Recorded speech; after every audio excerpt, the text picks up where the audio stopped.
Përshëndetje të nderuar teleshikues, kudo që jeni duke na përcjellur në këto momente, jeni drejt për drejt me televizionin publik të Kosovës. Takohemi si çdo të martë tjetër në intervistën e javës në RTK për të folur për aktualitetet kryesore në vend. Qeveria e Kosovës aktualisht ka humbur shumicën në kuvend dhe i ka vetëm 52 deputet. Partia kryesore e opozitës, Lidhja Demokratike, është grupi më i madh parlamentar në kuvend dhe sot mbledhjen kryesisë saj ka kërkuar që vendi të shkojë në zgjedhje të parakohshme parlamentare.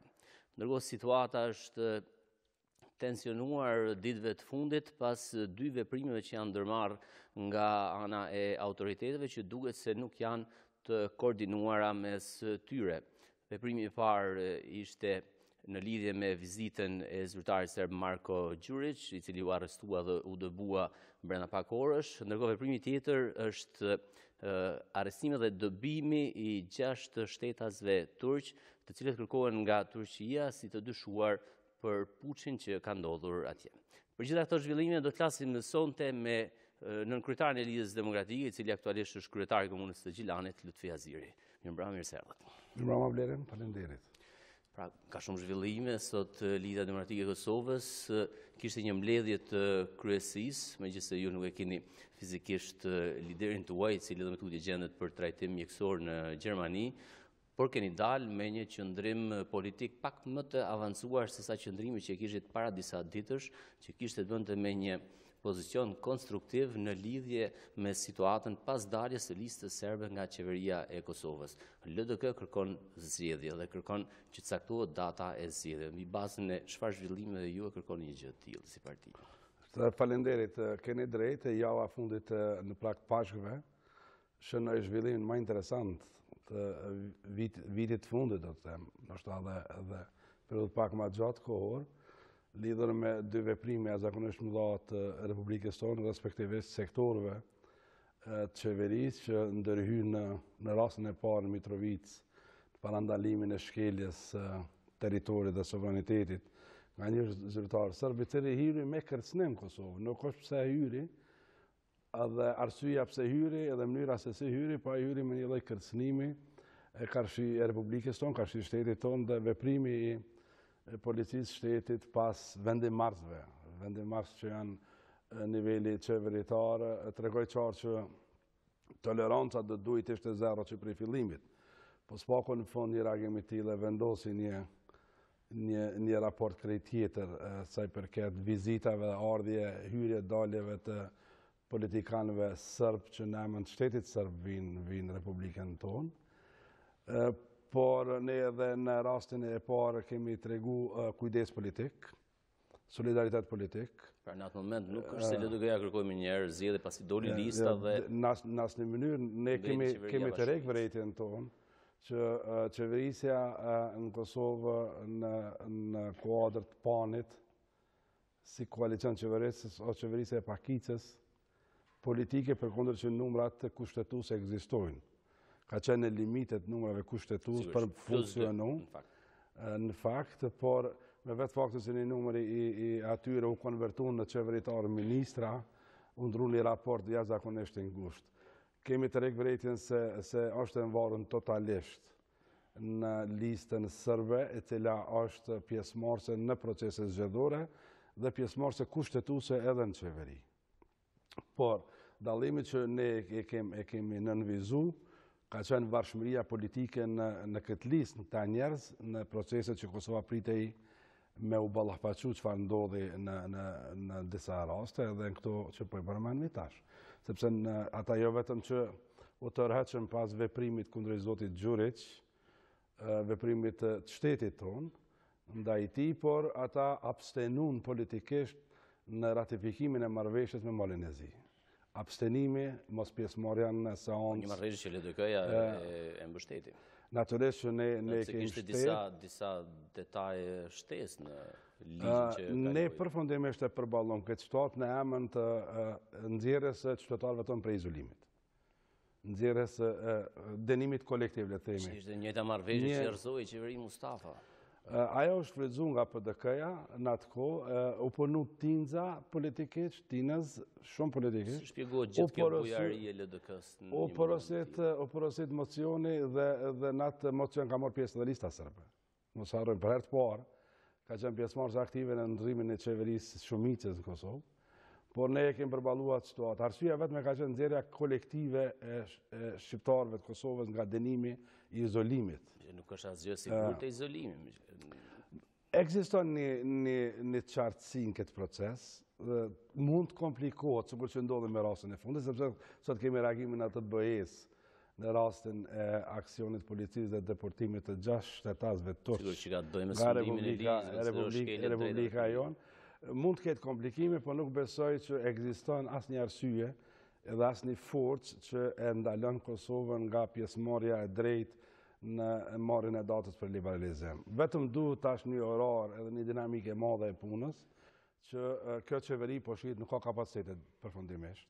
Jemi shteti vetëm që kemi dëbuar, tash të quhet gylenist tani si quhen shtetasit turq që dyshohet se janë pjesë e lvizjes, pra lvizjes Gylenit.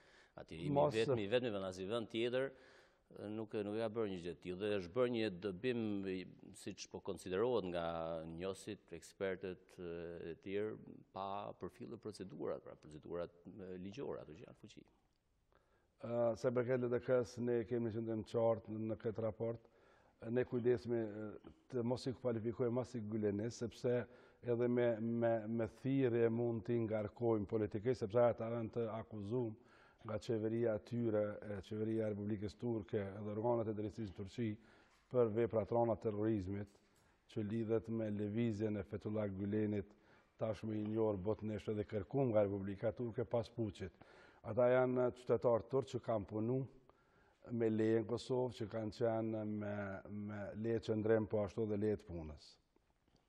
Marrja drejtës lejes punës dhe lejes qëndrimit dhe deportimi i tyre ka shkelë parimet e konventave ndërkombëtare për cilën Kosova ka nënshkruar, i ka ratifikuar, i ka marrë, i ka absorbuar në fakt në kushtetutën e vet dhe ligjeve në fuqi që sot ekzistojnë.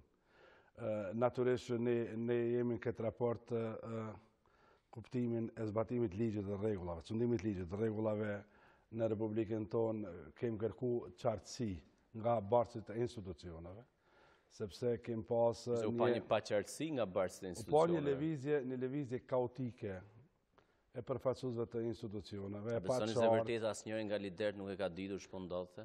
Nuk mund. Tre liderët kryesorë kështu thanë s'dinë.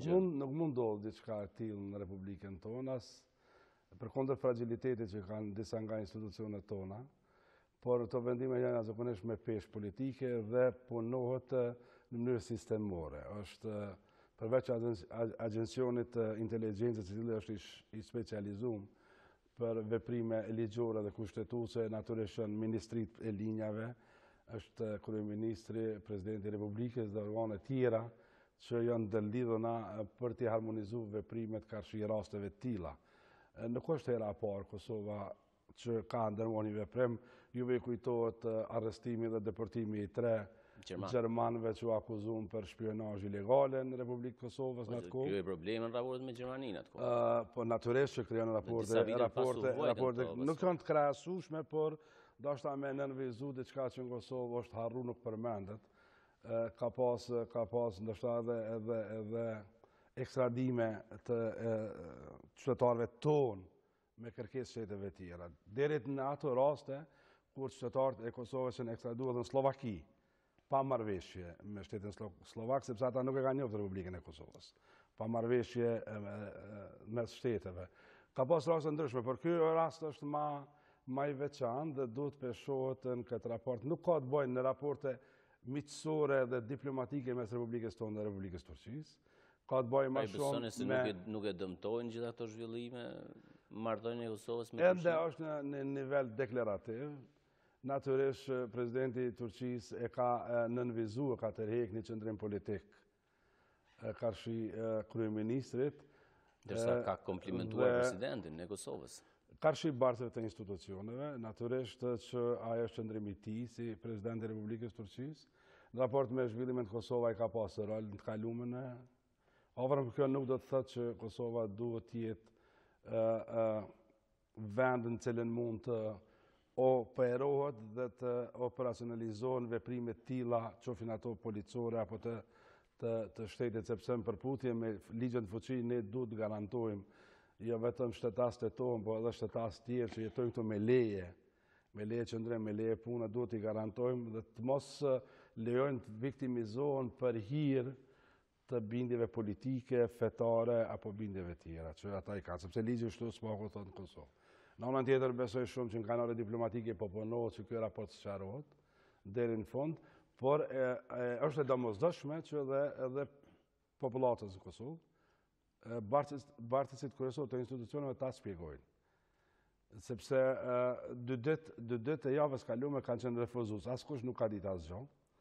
Ma vonë ka ardhen akti i suspendimit nga detyra apo kërkesës për dorëheqje, dhe ende po vazhdon avazi i qartësimit. Unë mendoj se dorëheqja e ministrit e brendshme apo kërkesa për largimin e ministrit të brendshme ka qenë e marrshme, se sa në rastin e deportimit të 6 shtetazëve turq. Unë në njërin nga emisionet e RTK-s, në emisionin e pasdites, e kam nënvizuar në pranit përfaqësuesit të qeverisë, zotit Anton Berisha, që ky proces dhe këto procese nuk mund të kalojnë pa viktima politike.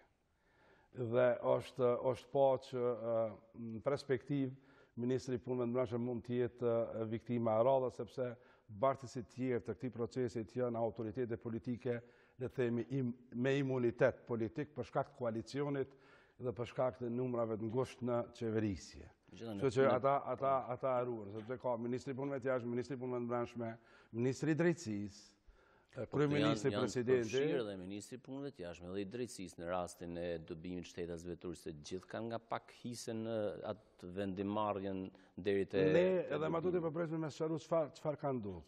Një seancë që kërkoi RTK-ja sot nuk u mbajt, a prisi që të mbahet. Ne presim që të mbahet nesër seanca. Për hir të njoftimit të qytetarëve duhet me pas sqarime nga bartësit e institucioneve. Shpresoj shumë që të mos ketë ikje nga kjo përgjithësi, sepse ne kemi pa javën e kaluar ka pas kryesisht distancim dhe ikje, distancim nga veprimet e policisë, shtetit dhe edhe mshefje mbrapa këtyre veprimeve. Ikje nga një lloj përgjithësie, duhet të dilet botnisht edhe të thuhet që këto veprime shtetit nuk ka turp nëse kanë bërë veprime, kanë bërë përputhje me cilën ligj, me cilën konvent, me cilën kërkesë. Cili është autoriteti kërkues?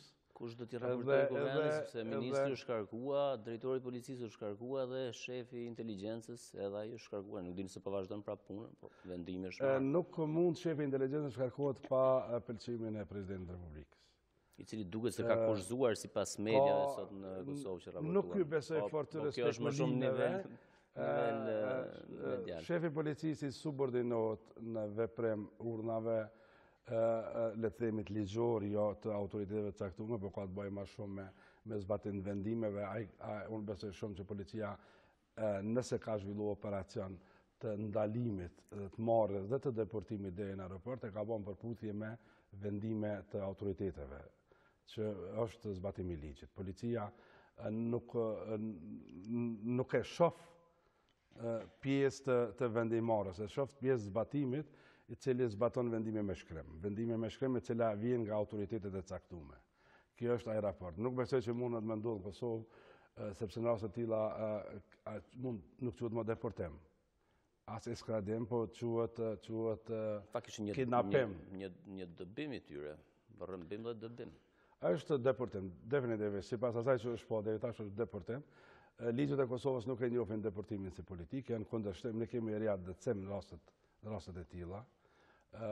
Politikën e deportimit nuk e njohin dhe nuk e pranojnë sipas konventave.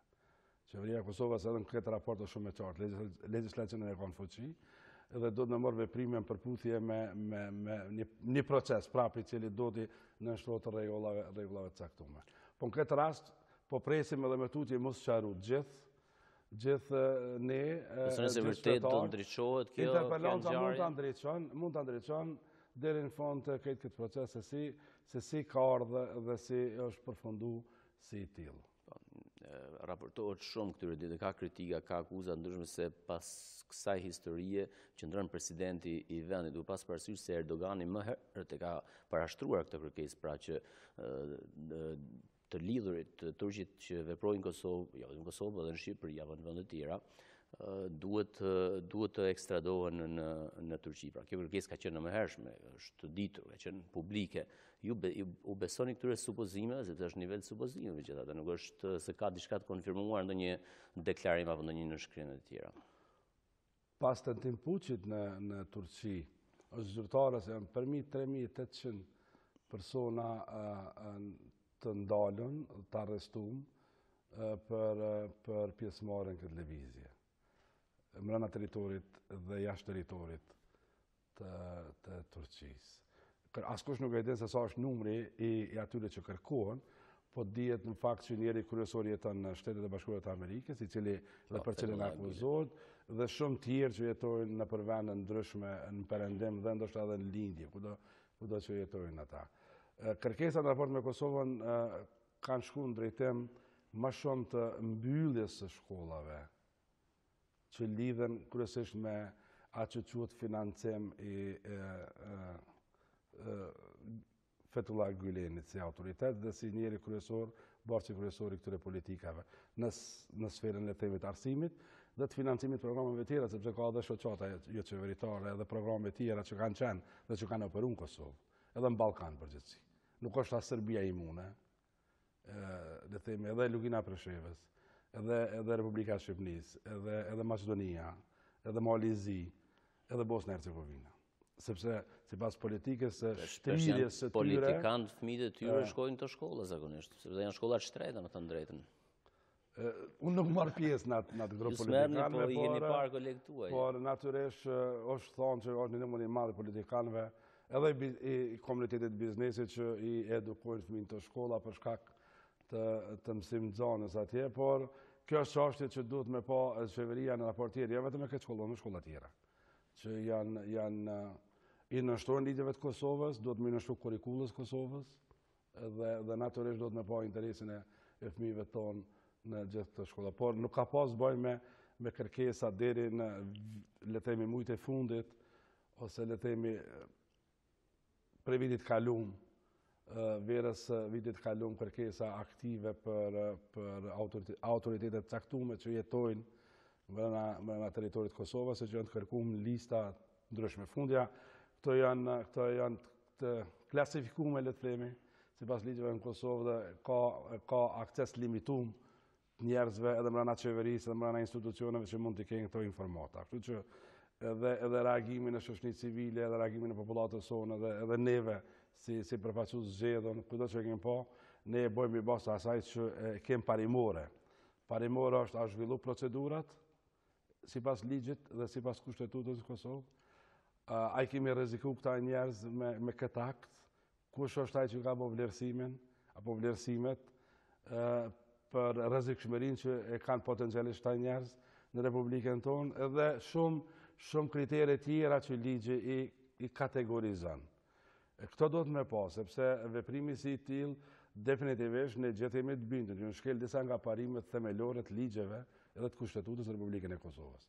Ose nuk kanë dhënë informacione të bollshme për me ngi publikun tonë me njoftim. Dhe me ajo që quhet transparencë për atë që ka mundësi edhe i kanë dur të lira autoritetet me realizuar. Me vetë faktën që kemi tash largime nga qeveria, paralajmërime për suspendime tjera, tregon qartë për një kaos institucional, mos koordinim institucional, mos veprim i harmonizum institucional, karshi një procese që i kanë ndjeshmëri të madhe, jo vetëm Republikën tonë, po edhe raport me regionin dhe me vendet tona, sepse nuk jena vetëm na nga cilët kërkohet edhe në vendet tjera të Ballkanit, edhe në BE. Ju e dini vetëm, nëse kthehemi mbrapa, vetëm pjesa e zgjedhjeve në Gjermani, në Hollandë, vendimi i qeverisë holandeze, belge për mos lejimin e tubimeve publike të komunitetit turk që jeton atje. Edhe në Gjermani ka pas ndërhyrje dhe mbyllje të tubimeve publike, mos lejem pjesëmarrës ministrave turq në ato tubime. Praktikisht shtetet kanë marrë veprime konkrete, ka shi legjislacioneve që i kanë fuqi atje. Por të ne për herë të parë ka ndodhur, ndoshta një kërkesë e cila nuk ka qenë për publikun, që kryesisht është me organet e sigurisë dhe me bartësit e institucioneve. Ata natyrisht njoftohen. Kemi pas raste, sepse këto nuk janë vetëm vendime juridike, po edhe politike, siç ishte rasti i Haradinaj në Francë kur u ndal, por ishte një urdhër arrest dhe mbi bazën e jurisdiksionit mund të ekstradohen në Serbi, por ishte edhe një çështje niveli politik. Për raste të tilla nuk është se kalojnë vetëm në një procedurë juridike pa ju nënshtruar edhe një vendimi politik që e merr shteti varësisht për interesave të tij. Po dhe Kosova i nënshtruhet rregullave të njëjta. Edhe Kosova me legjislacion i nënshtruhet rregullat të njëjta. Sikur që ka qenë në rasti i Haradinaj në Sloveni apo edhe në Francë. Edhe ne duhet të nënshtrohemi rregullat të njëjta. Nuk mundet me ndodh pa një vendim gjykate dhe nuk mundet me ndodh pa një nënshkrim të ministrit përkatës. Po një nënshkrim që edhe ai ministri, ju dini ministrat e qeverisë nuk është se kryemëdheti do të merrin vendime kaq të ndjeshme. Ministri i qeverisë është akti i fundit formal të themi, edhe nëse ka vullnet me ndal, mundet me vonu procesin, por nuk mundet me ndal, sepse nëse kemi një vendim gjykate. Po, duhet ta zbatojë. Duhet ta zbatojë domosdoshmërisht. Unë përmenda ka pas disa lëshime që janë kvalifikuar me thënë drejtën si gjest i vullnetit mirë politik. Në rast se Kosova ka bë një veprim me Republikën Slovake, përkundër që neve nuk na ka njohur si shtet, nuk na njeh, nuk na marr veshje me atë shtet. Kemi bë veprime ligjore institucionale, është aplaudu si veprim i vullnetit mirë. Në anën tjetër nuk ka pas leç, sepse ne kemi qenë një qytetar tonë i cili ka jetuar në Slovaki dhe ka bë vepër atje. Askush nuk ka qenë i sigurt. A din gjykata jonë çfarë vepre ka bë? Për çka akuzohet, për çka dyshohet se është i akuzuar? Natyrisht dash me kalu një proces gjyqësor i cili në atë kohë ka kalu si proces, derisa është nënshkruar. Por nuk ka pas marrëveshje. Kosova duhet edhe në raste të tilla me i rujt njerëz. Sepse derisa nuk ka siguri, nuk i marrëveshje bilaterale me shtetin, nuk i politika të qarta, nuk i përmbash ligjeve që janë në fuqi, atëherë është veprim i njanshëm, është shkelje e rregullave dhe ligjeve të Republikës tonë në fund. Në këtë raport Kosova ka dështu përfundimisht, ka dështu me ndërtu një rrugë drejt ligjore edhe një veprim shtetnor. Veprim shtetnor i cili kishte treguar edhe pjekurinë tonë si shtet edhe si popullat, por unë mendoj që në rastin e 6 qytetarëve turq nuk ka ndodhur diçka e tillë. Edhe presim edhe më tutje me pas sharrime shtetnore për krejt ato që e thash. Kush, kur, pse dhe cilat janë autoritetet bartëse. Nuk mundet me ndodhë që askush s'ka ditë atëherë nëse ka ndodhë hipotetikisht diçka e tillë, kemi ndërhyrje në sovranitet tonë nga një autoritet i tjetër. Pse erdhi një aeroplan do i morën. Pa duke ditur shumë pak njerëz. Ato janë marrëveshje shtetnore me shumë shtete, vetëm me Turqinë, që lejohen, janë pjesë të marrëveshjeve që lejohen, janë pjesë të aktiviteteve caktuar cilat lejohen, se në Kosovë zbresin shumë aeroplan me mision. Ne jemi akuzuar me thënë drejtën i të kaluar të afërm për diçka të tillë në raporte ndërkombëtare, por Kosova koordinimin me aleat e ka bën në mënyrë më të mirë. Me gjithë aleat, me fuqitë e mëdha që kanë luftuar terrorizmin dhe kanë bërë veprime preventive. Ky moment, zoti Haziri, duhet pas parasysh vullnetin e Kosovës dhe ato që e bën ju si parti politike dhe parti të tjera që janë kuvend pro bashkimit evropian, duke pas parasysh raportet me BE-n, situatën me Turqinë, situatën në Turqi, si e paraqet imazhin e Kosovës në rrugtimin e saj evropian, është një goditje në fakt në këto përpjekje për që në pjesë e familjes europiane, ato që e thonë politikanë çdo ditë pra integrim BE e NATO. Veprimi është në favor të regjimit Erdoganit që bëhet. Le të lidhemi të dy veprimet e fundit. Në raport me integrim evropian, integrime euroatlantike kanë pasur jehon për tjetër. Tjetër çka është populariteti dhe pozitiviteti ose negativiteti në rastin e dytë në politikën e brendshme. Kosova duhet me përballë situatën kur bën veprime të shpejta pa matura për popularitet brendshëm. Fundja as nuk kemi me lak në fët me bën veprime të tilla. Nëse do të më arrestu një qytetar ose një shtetas i Serbisë i cili vjen, kërcënon, ofendon, edhe lakon politika caktuar destruktive kundra neve, veprimet ligjore janë qarta dhe mundet me ndodhe, do të me ndodhe ndaj secilit. Jo në mënyrë selektive, por ndaj secilit prej tyre. Duke e çu deri në pikën zero luftën ndaj grupeve kriminale që janë atje, e që çdo ditë bëjnë veprime kundërshtim me Republikën tonë, edhe me politikën, edhe me kushtutëshmërinë e këtij vendit.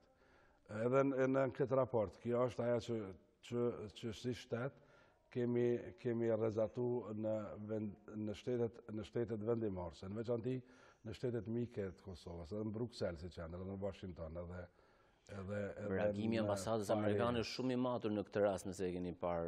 Sot zëdhënësi i Departamentit Shtetit kishte një deklarat që u citua në media se e vlerësojnë faktin që autoritetet kosovare po e shqyrtojnë atë çfarë ka ndodhur, pra këtë që ju e thatë për të verifikuar se çfarë ndodhi, si u mor ky vendim. Natyrisht. Po kjo ishte, nuk ishte ndonjë dënim ose ndonjë si ndodh zakonisht. Këtë nivel këtë shqyrtimit provave le të themi, ose të veprimeve institucionale shtetënore, çka ka ndodhur? Aja që neve na ka iritu është defantizmi i treguar i bartëve të institucioneve, ndoshta janë ashtu siç ka ndalë. Por u prit me tregu bërshtetas, me dalë në publik me thonë, po kemi marrë veprim, të autorizum nga këto autoritete edhe e kemi bërë për këtë qëllim. Kjo nuk ka ndodhur. Kjo e ka iritu publikun e Kosovës. Nëse kryeministri s'di gjë, kryeparlamentari do ta themi rendi kushtetues, kuvendi është organ më i lartë, po kryetari i kuvendit është deputeti i parë. Nuk ka rol kushtetues sa i përket presidenti është ai që garanton kushtetuesën në unitet. Se ne i kemi rrit disa zyre për te asaj që janë në fakt. Është deputeti i parë, i cili ka me menaxhu seancat edhe kalendarin edhe agjendat, aja që quhet këtë botën speaker në parlament ose në kuvend të Republikës në vendin tonë, po e ka autoritetin kushtetues, por raportet e tilla unë mendoj që edhe ai ka një akses të limituar në informacion, përkundër që backgroundi i tij ndoshta i jep mundësi me pas përparësi, me pas informat. Shefi inteligjencës është emëruar kur LDK-ja ka qenë pushtet, pra ka qenë zoti Mustafa, nuk ka qenë vetëm vendimi i Partisë Demokratike. Jo, me legj shefi, po faktë shefi i Agjencionit të Inteligjencës emërohet një vendimarrje e ndame, në mes të kryeministit dhe presidentit. Edhe ka një farë dualizmi realisht. Tri pozita të rëndësishme mbrana këtij institucioni për shkak të ndjeshmërisë. Ka dhe vendime tjera që ndahen mes kryeministit dhe presidentit të Republikës, fakt.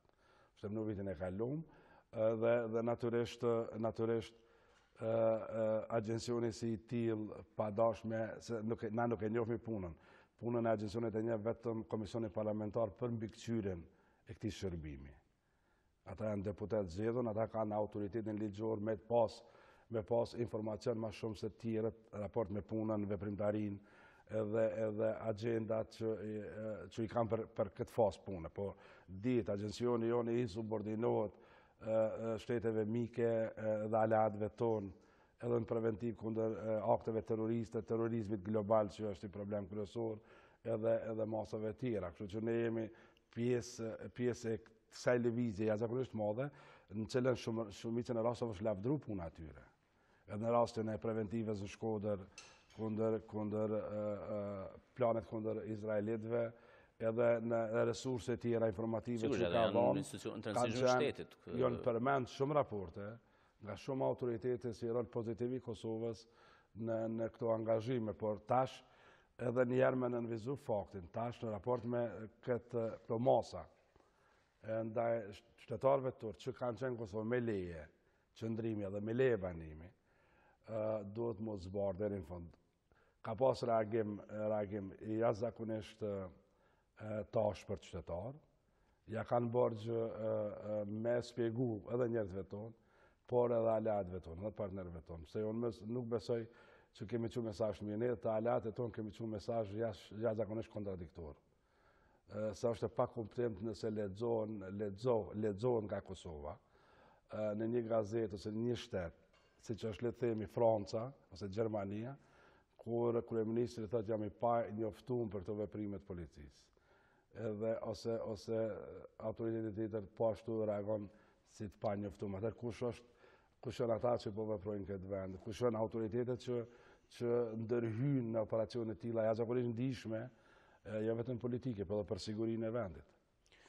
Për ta përfituar këtë pjesën e turqëve, besoni se mund të i kalohet pra ky rast, ky le ta quajmë incident, pa ndonjë dëmtim të marrëdhënieve mes Kosovës dhe Turqisë, duke pas parasysh se Turqia, përveç investimeve që bën përmes organizatave në pjesën kulturore, arsimore, xhamit, fetare dhe të tjera, ka edhe relacione të forta ekonomike. 300 milionë është bilanci tregtar që ka me Kosovën, kuptohet në favor të Turqisë, sepse Kosova fare pak eksporton në Turqi, ndërkohë ata kanë pronësi me koncesion në aeroportin, kanë rrjetin energjetik dhe ju dini se kanë kompania të tyre, Telenga ka ndërtuar autostradën vlerë gati 1 miliard një kontratë që s'është bërë publike asnjëherë. Pra, besoni do ketë efekt ky rast në këto marrëdhënie me Turqinë apo do të tejkalohet? Le ta konstatojmë bashkë edhe këtu që Turqia është me pjesëmarrje në Kosovë është në 3 nivele, si shumica shteteve të mëdha perëndimore. Është me prezencë të madhe diplomatike, është me prezencë të madhe ushtarake, edhe me përgjegjësinë kuadër të forcave të NATO-s, dhe është me prezencë të madhe financiare përmes agjencionit shtetënor për financimin e programeve, që përfshin edhe bujqësinë, edhe arsimin, edhe shëndetësinë, edhe shumë sektor tjerë. Praktikisht, kemi një prezencë tripalshe, ose 3 fish të kategorizume me detyra dhe me prezencë zakonisht të rënd. Në anën tjetër, prezenca ekonomike përmes biznesit që operon këtu, ju e përmendet, mos t'i nënvizoj edhe në erë, e ka peshën e vetë, por është kuadër i angazhimeve që këto 10 vitet e fundit, 2008-2018 ka ndodhur Kosovë, apo jo. Praktikisht, jo vetëm në Kosovë, po edhe në region nëse shihet e kemi pak a shumë një prezencë varësisht për shtetin. Serbia është shumë më e madhe ekonomike. 5 miliard euro shkon vetëm sektori i ekonomisë në Serbi. Tash me hapjen e 2 fabrikave të reja atje që do ndodhen, por vazhdimisht është punuar që edhe këto pjesa ekonomike më zhvillu më shumë. Me dhënë prioritet karshi programeve tjera, por nuk ka prezencë lehtë financiare. Definitivisht mas Komisionit Evropian, le të themi qeverisë amerikane, qeverisë gjermane, Turqia mund të rangohet si njëra prej shteteve me prezencë të madhe në këto 3 nivele që po them këto. Kështu që do të me pas raporti i marrëdhënieve me shtetet republikave prapë normalizohet në kanale diplomatike. Në kanale diplomatike drejt për drejt besoj që ka fuqi politike edhe Kosova, edhe në anën tjetër pala turke që me përballu këtë situatë, por pa u zbardh, në asnjë rast nuk besoj që do të me bë rastin do të me viktimizu. Rastin nuk duhet me kalu. Nëse vreni kujdesshëm deklaratën e presidentit turk ka të bëj me vendimin e kryeministrit, me vendimin e kryeministrit për shkarkim. Nuk ka të bëj për një shteti. Natyrisht ka të bëj drejt për drejt në vendimarrje. Po na duhet më morë me kryeministrin tonë, edhe me qeverinë tonë, edhe me procedurat ligjore, me ligjin, kushtetutën, edhe me zbardhjen e plotë të krejt kësaj dite, asaj tejte të famshme, që ndodhi në Kosovë. Ti kthehemi në kryesisë, kur është më e përshtatshme për LDK-n mbajtja e zgjedhjeve, që ju keni kërkuar sigurisht që keni diskutuar edhe për një datë të mundshme. Në fakt, s'është bërë ende një vit që kemi mbajtur zgjedhje parlamentare, edhe ato ishin gjithashtu të parakohshme. Në fakt, sot kryesia e ka shqyrtu krejt këtë situatë edhe krejt këtë zhvillim politik që ka ndodhur këtyre ditëve. Natyrisht ne kemi nënvizu dhe kemi vendosur 3 çështje të rëndësishme në komunikatën tonë. E para ka të bëjë me legitimitetin e qeverisë. Kjo qeveri ka humbur legitimitetin në vendimarrje në proceset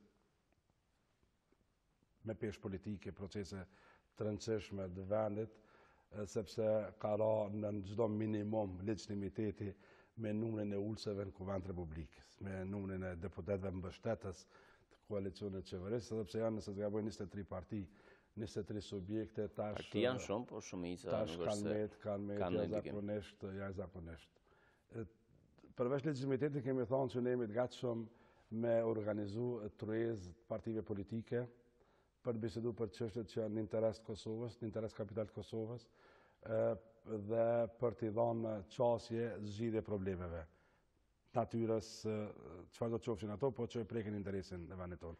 Nuk guxojmë me rreziku liberalizimin e vizave në asnjë mënyrë, si proces. Liberalizimi i vizave nuk kupton marrjen e datës. Kjo është qershor një sinjal konkret. Nuk guxojmë me rreziku partneritetin me Komisionin Evropian dhe me institucionet evropiane që përket reformave që duhet ndërmirën dhe veprimet që duhet bën karshi vlerësimeve që pritet me ndodhë dhe për Kosovën. Rrugën tonë evropiane, reali, nuk guxojmë në asnjë mënyrë me rreziku. Mund bisedohet për çështje që janë në interes dhe me pesh. Bisedoni, po duhet caktoni limite kohore. Natyrisht, edhe limite kohore, orar natyrisht, orar edhe angazhim. Dhe nën 3 ne jemi të gatshëm për këtë proces zgjedhor, sepse legitimitetin dhe ndalen nga kjo krizë politike dhe institucionale definitivist e japin vetëm zgjedhësit e Kosovës. Pa dashjen e tyre, kur do ishte kjo padashjen e LDK-s. Kjo kohë kur do ishte e përshtatshme për sipas jush? Po kjo tashmë ka hyrë me vetë faktin që ne sot kemi vlerësuar që vendi është në krizë politike dhe institucionale. Republika jonë është në krizë politike, nuk mundemi me kvalifiku ndryshe, nuk mundemi me vlerësu ndryshe.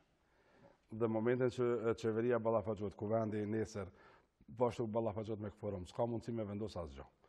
S'ka 52 deputet i ka.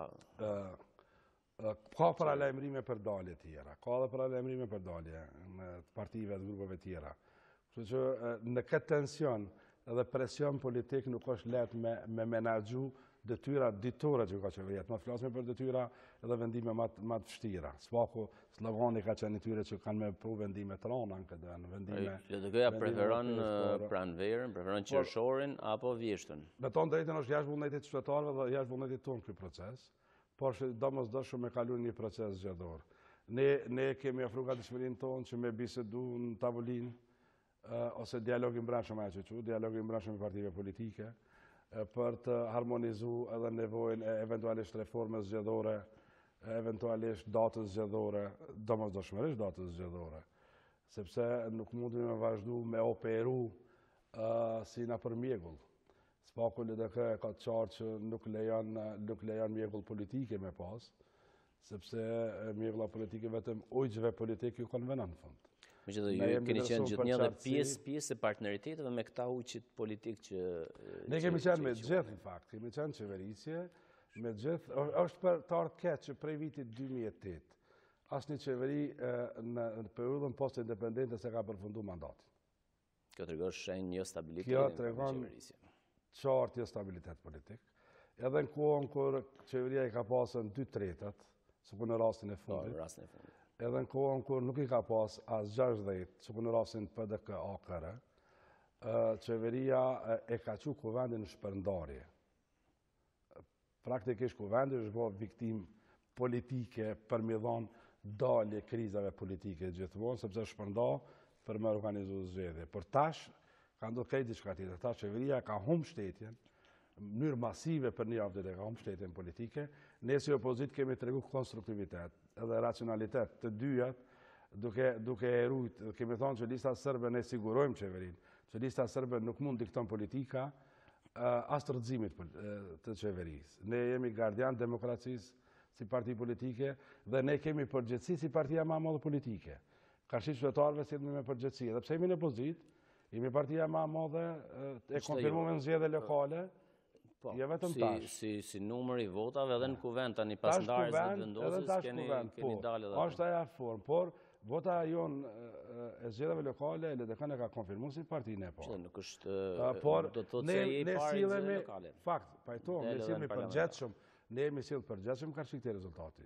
As nuk kemi sjell me arrogancë politike, as kemi bë asnjë lloj presioni kësaj qeverisë, përveç asaj që kemi kërkuar transparencë, interpellanca, pyetje përgjigje, që është rol opozitar.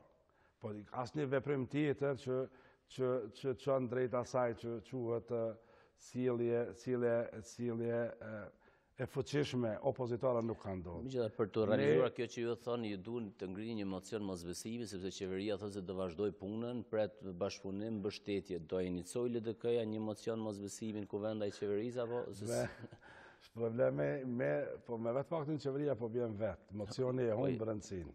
Po këta thonë që s'po japin ndërheqje asnjë, këta vazhdojnë, mund të jetë pak nisës sa të zgjas. Po është opcioni i parë që na e kemi menduar, që sot e kemi nënvizuar në deklaratë, është tryeza e partive politike, ajo që quhet dialog i brendshëm. Dialog që mund të stër vitin ai dialog. Jo në asnjë mënyrë, në asnjë formë. Por qeverisja aktuale e ka humbur legitimitetin për vendime, çfarëdo vendime që përfshin dhe dialogun me Bruxelles, legitimitetin për përfaqësim. Është në dialog presidenti Ne na hy në mandat do të me pas, edhe presidenti do të me pas mandat. Ai po vazhdon po mandat politik të autorizuar që duhet me marrë prej kuvendit. Me vetë faktin që kemi këtë krizë politike institucionale, nuk ka mirë me çu deri në ngërç politik, deri në bllokim politik, sepse na atë që përshojmë se LDK, vendi përshkon drejt një bllokimi politik, në ngërçi politik i cili mandej shkakton edhe efekte shumë trona politik, edhe kuptimin e buxhetit shtetit, edhe kuptimin e zbatimit të tyrave që i ka ky shtet. Do të me preventu çdo lloj problemi tjetër që mund vije, dhe natyrisht që ne kemi dhënë rrugën ndalse. Nëse kjo është rruga më e ndalse, pajtojmë gjithë mirë, nëse jo, ne mobilizojmë opozitën. Pra ngrinë emocion, për andi tjetër, nëse s'pranon dialogu. Në pjesën e kësaj në opozita, dhe kur në opozita në veprim, mandej punohet me mekanizëm prej tjetër. Po ne mendojmë që ka fuqi politike. Ju tani i keni numrat në kuvend nëse doni të ngrini një emocion, sepse lista serbë thotë se do sillet si opozit, pra shkundër kësaj qeverie. Vetëvendosja, grupi deputetëve të pavarur dhe LDK-ja, matematikisht numrat janë. Iniciativa politike i takon LDK-s që po kërkon zgjedhje të reja. Nuk e shohim listën serbe pjesë të këtij procesit si LDK. Atë nëse se shihni ju nuk mund ta rrezoni këtë qeveri. Edhe mendojmë që edhe PDK-ja në kaluar ka gabuar shumë që e ka bërë pjesë procesit. Sepse me lujt me dvegjlit kundër të mëdhajve është loj pak e ndytë politike, me të drejtën. Por për nevoja të konzumit politik ka ndodhë në Kosovë. Ka ndodhë për e të parë. Unë nuk i shoh asnjëherë minoritetet, të përfshi edhe serbët, të pjesë të këtyre lojrave që shqiptarët me vetit duhet dhe mund t'i zgjidhin me forma dhe metoda tjera politike. Mocioni është drejt ligjore, unë e di që secili shkohet i kërkohet në shkrimi për shkak të numrave, por LDK-ja ka thonë shumë qartë javën e kaluar në rastin e Mitrovicës dhe ndërhyrjes zbatimit vendimin nga ana policisë shtetit në Mitrovicë, na nuk lejojmë në asnjë mënyrë që lista serbe me kuizu, me dirigju dhe me ndiku në institucionet e Republikës tonë. Spaku moralisht, politikisht, ne do të qëndrojmë gardian të kësajna edhe vetëm pengë fjale, sepse fundja minoritetet janë pjesë e kushtetutës Kosovës. Por momentin që përshohemi tash, që e politik po bëron dikun tjetër, këta janë transmetues politik. Ta janë vetëm përçues politik. Direktiva ditë ku i marrën. Le të shpresojmë që mos bëhet edhe qendra e dytë e përçimit politik. Një asociacioni do shihet qëndrimi i LDK-s, por do jetë kjo për një herë tjetër, sepse jemi nga fundi i intervistës, para se dalë te pyetja përfundimtare për sonte. Ju e keni liderin tuaj i cili është në trajtim mjekësor dhe në tutje në Gjermani. Shkuarja në zgjedhje në fakt sepse ballafaqimi elektoral përveç se ballafaqim mes partive, është sfidim sfidë mes liderëve të subjekteve politikës, për njerëzit dini, votojnë liderë shpesh, nuk shohin shumë subjektet. Është një handicap për lidhjen demokratike të Kosovës ky fakt. Natyrisht edhe sot është. Edhe sot është, por ne urojmë që kryetari i LDK-s ta përballon sa më shpejt dhe sa më suksesshëm gjendjen shëndetësore. Lajmet janë të mira, gjendja është në përmirësim e sipër, do të kthehet këto ditë në Kosovë, do të jetë edhe fizikisht në Kosovë. Ne jemi në raport editore me të drejtën, ne jemi raport editore me kryetarin e LDK-s. Të qëndrimet që ju i merrni si kryesi janë koordinuar. Edhe sot, takimin e kryesisë, edhe në gjitha vendimet që lidhen me LDK-n, e ka fjallën e tij, edhe pesha fjallës e është e madhe si kryetari i LDK-s, natyrisht. Edhe si Isa Mustaf, fundja. Por ne po presim që të kthehet edhe ta ketë një rol ma aktiv për atë sa i lejon kushtet me qenë aktiv në jetën politike në Kosovë. Por ka nevojë, ne kemi tregu solidaritet politik, edhe njerëzor, do të vazhdojmë me tregu, mos jell natyrshëm këtë raport, por e rëndësishme për ne është shëndeti i tij. Shumë më rëndësishme se gjithçka tjetër, shëndeti i tij, edhe kthimi i tij në familje, mas pari, e mandej edhe në familjen e tij politike, që në LDK. Deri atëherë ne do të vazhdojmë me koordinu mbi baza të rregullat ditore krejt këtë agjendë me kryetarin e LDK-s. Por natyrisht që prezenca e tij fizike në Prishtinë edhe në Kosovë ka domethënë krejt tjetër. Fakti që LDK-ja po rikthehet si parti e parë, po rikthehet fuqishëm, do shta ma fuqishëm se që mendojnë të tjerët, por ne kemi mos sjell përgjithshëm ndaj këtij besimi. Me unitet të brendshëm, me politika të qarta, me racionalitet, me besim, me kërku mbështetjen e njerëzve në mënyrë që me përballu këto vendime të rana. Edhe statuti i asociacionit të shumicës komunave serbe, edhe dialogu me Brukselin, edhe vendimet për ushtrinë e Kosovës. Janë disa vendime edhe disa vendime tjera që lidhen me gjykatën speciale, edhe me planin kontingent për menaxhimin e situatave të tilla. Edhe disa veprime tjera janë jashtëzakonisht pranverë ose verë nxehtë për vendin tonë. Kështu që le ta morrim këtë Mitrovicën edhe Prishtinën si ushtrim politik për mos me gabu. Për mos me gabu në hapa tjerë që e presin Kosovën. Çfarë shkurtimisht doja mendimin tuaj për një temë që ka shkaktuar reagimin e opinionit publik, vendosja një tarife për të paguar në autostradën, e njohur si rruga e kombit, pjesa e Shqipërisë dhe pjesa e Kosovës, dhe këtu do e vendosin një ditë. Çfarë mendimi ju keni? Çfarë vlerësimi? Është e drejtë vendosja e nivelit asaj tarife që nxiti edhe trazira dhe reagime?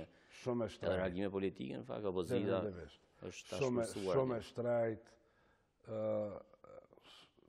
Shumë e shtrejtë. Unë më kanë njoftuar vitin e kaluar.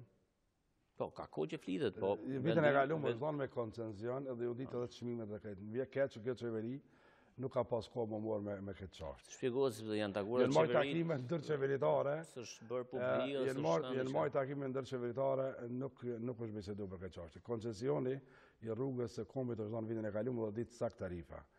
Kështu që është reagim i vëndshëm, por çmimi është shumë i shtrejtë, i papërballueshëm. Krejt Republikën e Maqedonisë e kalon me 6,20 dhe këtë Greqinë e kalon me ato mjetë. Me përputhje me torna që kanë grekët ose italianët është e pakrahasueshme. Shumë e shtrejtë është për ne, natyrisht që do të më pagu, por një çmim i përballueshëm raport me tornat e tona. Raport me tornat mesatare që i ka Kosova dhe Shqipënia. Por i papranueshëm vandalizmi në pasurinë e shtetit. Praktikisht padëshmëria qytetare, tash si mas edhe reagimi me djegje, na i kujton pak a shumë djegje në vendkalime kufitarit Kosovës. Po na kemi raportin e mbrëmshëm.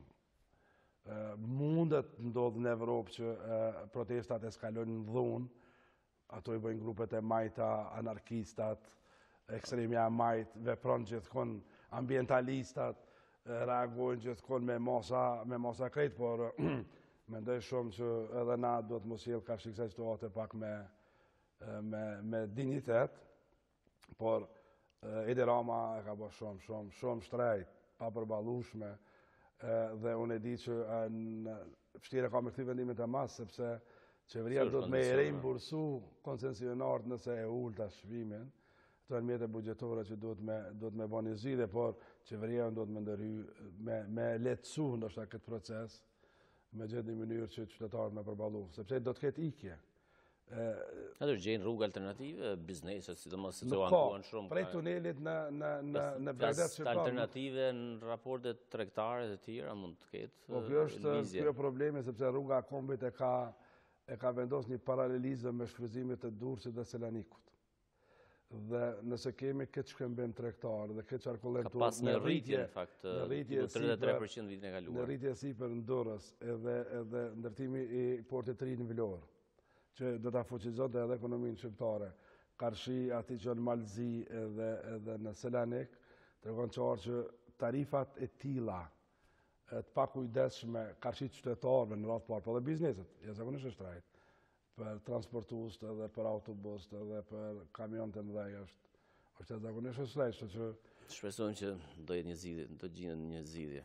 Mo pas morë seriozisht, s'ke shardë të kjo çështje, por është për një qytetar, për një familje, është çmimi jashtëzakonisht i shtrejt me përballu udhëtime normale, nëse i qumë normale. Pak është sikur që është e shtrejt me arë për Evropës në Prishtinë. Është e tmerrshme vikendet. Ata paguajnë vetëm sigurim kufije që të hynë për shkak se si jemi pjesë e saj. Ne kemi fluterimin ajror më të shtrejt në region. Tarife jashtëzakonshme. Tarife jashtëzakonshme. Familjet shqiptare në Evropë e kanë pa përballueshme me ardhen me aeroplan në Prishtinë për për festën e Pashkve, për festën e Bajramit nesër, ose edhe për vikende. Nëse janë çmimet racionale, nëse janë çmimet e ulta, sikur që mund me shku pejt Syriut në Londër me 70 euro, edhe shumë të ri mund vinë për vikend në Kosovë, po janë tarifa shumë shtrejta. Zot Haziri, faleminderit shumë për intervistën. Faleminderit juve. Nuk folëm për Gjilanin sonë, sepse ishin cilësi në kryetarët e LTK-s për këto ngjarje në nivelin nacional, megjithatë do jetë rasti për një herë tjetër. Jo autostradën atje jeni duke bërë, po më duket keni ecur një hap përpara. Po presëm me fillu ceremoninë këtë ditë, ceremoninë e fillimit ndërtimit të autostradës Gjilanit, edhe vazhdojmë me Gjilanas deri në fund. Shpresojmë se do e bëni me pagesë ju andaj. Shpresojmë me pagesë të arsyetuar. Mirëmbajtja gjithnjë kërkon një nivel pagesës. Faleminderit një herë. Faleminderit. Ishte Lutfi Haziri, kryetar i Ligës Demokratike të Kosovës, kryetari i komunës Gjilanit, folën për aktualitetet politike në vend. Qëndrojmë në tutje me programin vazhdim të televizionit publik të Kosovës. Takimi i një radhës pas një jave.